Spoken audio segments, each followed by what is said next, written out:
for his opening statement. Thank you, Chairwoman Johnson. As we start this second session of the 116th Congress, I want to thank you for your leadership. And like many of the hearings we held this last year, today's hearing is an opportunity for a constructive dialogue on the issue of climate change. Almost a year ago, we held the Science Committee's first hearing of the Congress titled The State of Climate Science and Why It Matters. We heard testimony from a similar panel of IPCC authors and scientists. We know the climate is changing and that global industrial activity has played a role in this phenomenon. But now, 1 year later, I ask, what progress have we made since then?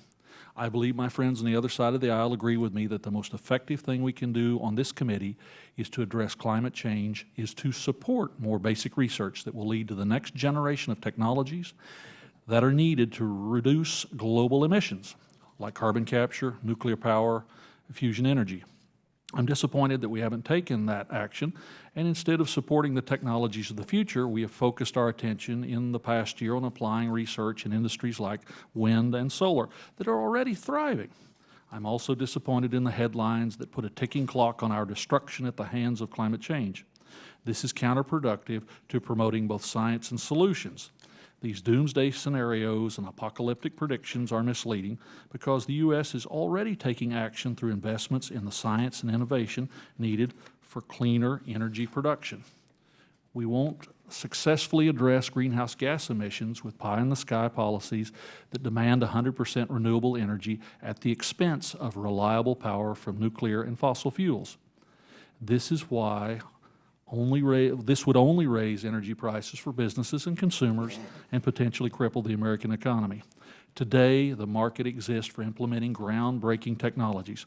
Government investment in basic research has led to the development of carbon capture, carbon use, advanced nuclear, and renewable energy technologies that will incentivize growth in these industries and reduce global emissions in the process. Innovation is good for the global environment and the American economy. We have to take the long-term approach and make investments in research that will lead to the new technologies. Federal mandates to deploy today's technologies won't revolutionize the energy market. They won't lead to the next big discovery. For instance, the current U.S. battery capacity is just 1 gigawatt.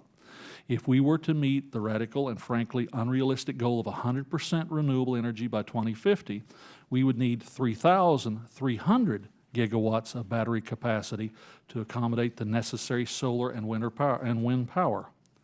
So if we want to see more renewable energy, we need to invest in the kind of fundamental chemistry and materials research that will lead to affordable, scalable batteries.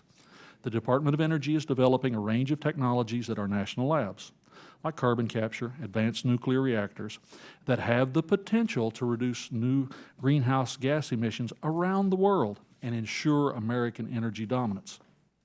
It's unrealistic to limit our future energy mix to only renewable energy.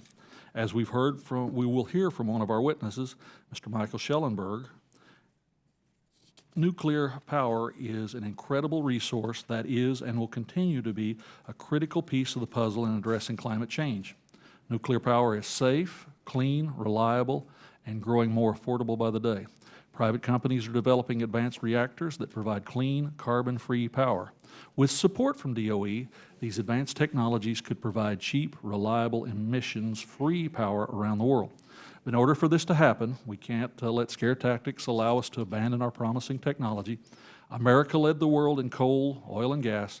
Now we must again lead and partner with industry to develop breakthrough energy technologies and make our existing energy sources cleaner and more affordable. Prioritizing investment in basic science and energy research will revolutionize the global energy market and dramatically reduce greenhouse gas emissions. We have the tools and expertise to take on the next generation of technology challenges, including a changing environment, climate, I should say. We have a common goal. I'm more encouraged than ever that we are on the right track, but I ask my colleagues, let's move on from the finger pointing and focus on tangible innovation and realistic solutions. I thank our witnesses for being here today, and I very much look forward to a productive discussion about these issues. And with that, I yield back, Madam Chair.